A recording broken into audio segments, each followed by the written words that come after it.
Hi, my name's Tim, I'm the Managing Director of Motaclan, and this is my S3C. We bought the parts for TVR's business in September last year, and I felt at the time that I needed to be part of that community.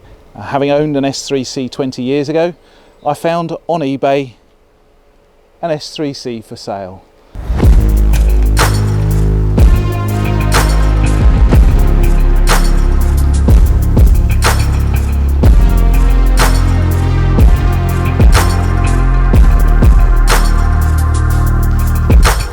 So I did all the things that you shouldn't do. I bought it sight unseen through eBay, got it delivered up here to our premises and started having a look around it. And obviously it was sold needing a little bit of work, and it certainly does need a little bit of work, which we're going to get sorted out shortly.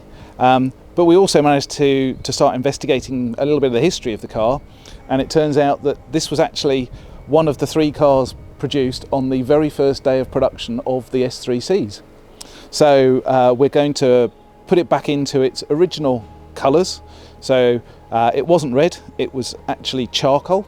So we're going to get it painted and we're going to get it put back into a decent state so that it can actually be used.